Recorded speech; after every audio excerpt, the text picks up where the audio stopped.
It's now time for the latest in the world of K-sports. We have updates on the KBO, Korean players in the major and minor leagues, as well as golf news. For all of that, we have our sportscaster Jason Lee in the studio. Hello, Jason. Hi, Jason. Hello. So, Jason, why don't we start off with KBO? It's been around a month now since the season started, and you did mention that the LG Twins have been the hot team, and now they are also making history with a no-hitter. Tell us more. That's right. The LG Twins, not only have they been the hottest team in the league, but 4 members of the Twins combined for a no-hitter as the first-place Twins blanked the Samsung Lions 3-0 on Tuesday. Elieser Hernandez started things off pitching 6 innings without a hit. He was followed by Kim Jin-Sung, Myung-Geun and Jang Hyun-Sik, who each threw a hitless inning as well. And that is just the 4th time ever that we've seen a combined no-hitter in the KBO. And the one question that'll never get answered, unfortunately, is could Hernandez have completed the no-hitter himself? He was removed after 6 innings of work, despite having thrown just 79 pitches. He had some cramps in his right thigh, so he had to be removed. The perfect game was ruined when Hernandez hit Hyun with a pitch in the 6th inning, but a great effort by Hernandez. You got to wonder what would have happened if he stayed in the game, but good news for LG is that they were able to complete the no-hitter without him. Definitely a good news for LG Twins. And now speaking of Hernandez, he isn't the only pitcher that's making headlines right now. Also, Kia's James Nail is also making headlines. So what's up with him? How is he doing? Yeah, what a season that James Nail has had so far. He had the best ERA last year in the KBO, but he missed the last month of the regular season. That allowed Kyle Hart to pass him in both wins and strikeouts. But he's picked up right where he left off last season, and he's allowed just 1 run in 31 innings this year. That's good for a ridiculous 0.29 ERA. Unfortunately, the Kia Tigers haven't really given him much run support, so he has just 2 wins in his first 4 games, but he is off to an amazing start. Last year, with a month left in the regular season, he took a ball off the chin. He broke his jaw, and he had to miss the last month of the regular season. But I think he's really come back and shown that he's worthy of last season's stats. And I think there's a good chance that had he not missed the last month of last season, he probably would have won the Chedong-won Award, which is given to the top pitcher in the league. Kyle Hart would go on to win that because, he played the full season. But James Nail, 0.29 ERA. That's just a number you don't see it. Small sample size, of course, but he's off to a great start. He's definitely nailed it. Yeah. I really wanted to say that on air. That's perfect, yes.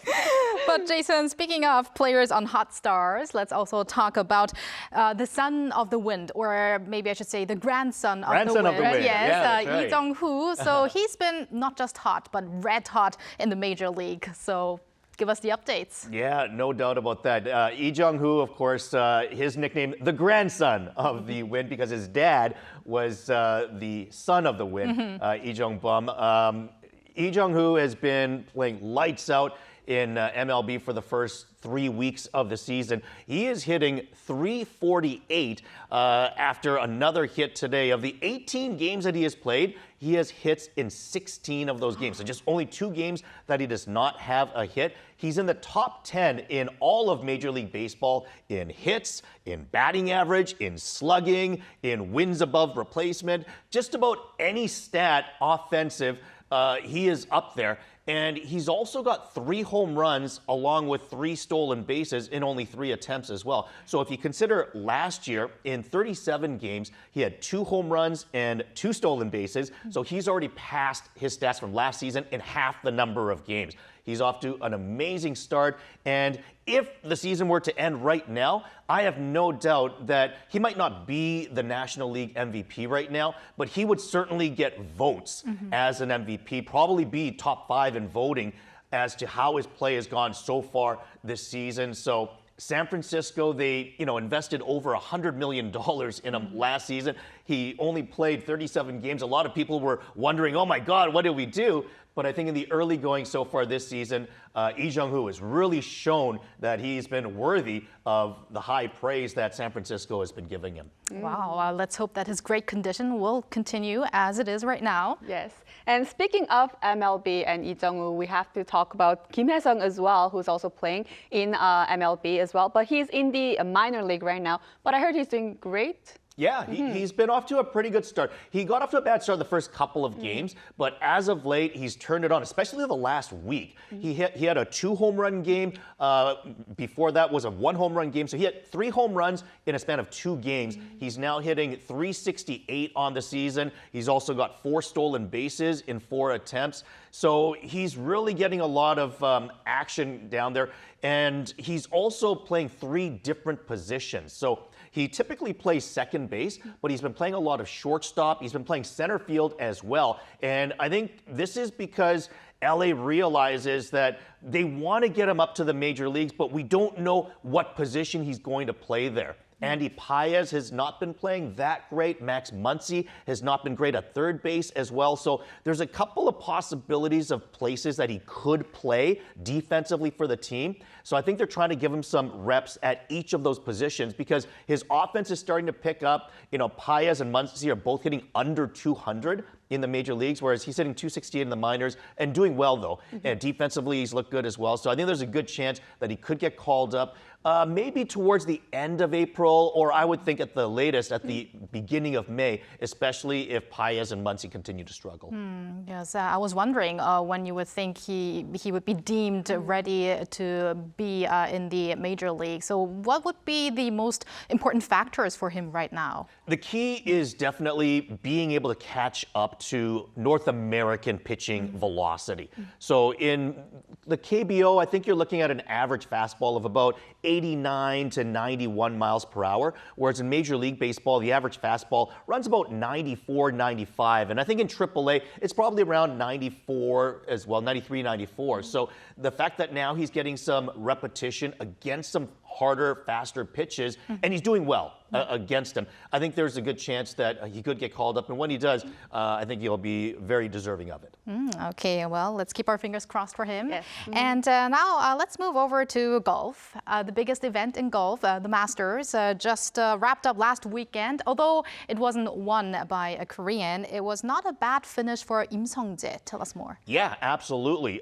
Of course, Rory McIlroy clearly stole the headlines by completing the career Grand Slam at the Masters, his first Masters win. But a great tournament overall for Im Sung-jae, as you mentioned. He fired a final round 3 under 69 to finish 7 under for the tournament, and that tied him with Bryson DeChambeau for 5th place. It also earns him just under $800,000, so he's going to shoot up in the rankings. I think he's up to about 22nd now, and 2 other Koreans participated in the event. Both of them made the cut. Byung-Hun tied for 21st at 2 under, while Tom Kim tied for 52nd in the event. So the Korean men, not so bad on the PGA Tour.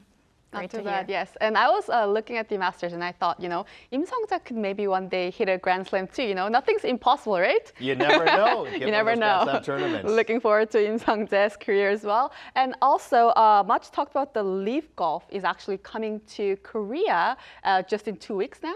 That's right. Live Golf, of course, a lot of talk around the tour that has been competing with the PGA.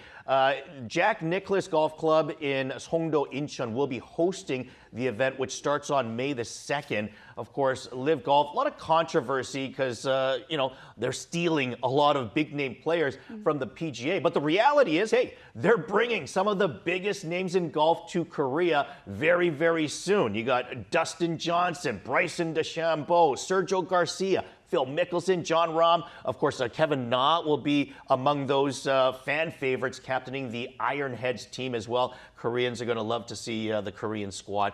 Some of them are second-generation Koreans playing for America or Australia, but certainly they're going to be fan favorites here. And speaking of fans, some K-pop fans will also be happy because there's going to be a special concert. Right. That's and right. G-Dragon, who we spoke about today, is going to be actually headlining the concert. That's right. K-pop concert. And that's the cool thing about Live Golf, because it's not just about the golf with them. They try to make it more entertaining and have things like K-pop acts at the first ever Live tournament taking place in Korea. As you mentioned, G-Dragon's going to be there, Kill Kill, Gummy, Dynamic Duo, and IVE all participating in the event. So you don't have to be a golf fan to enjoy the tournament. Great Definitely. lineup there. Well, thank you very much, Jason, for those updates, and talk to you again soon. Look Thank forward you, to it. Jason. And thank you, Bella, as always. Have a great weekend. See you next week. I'll see you next week.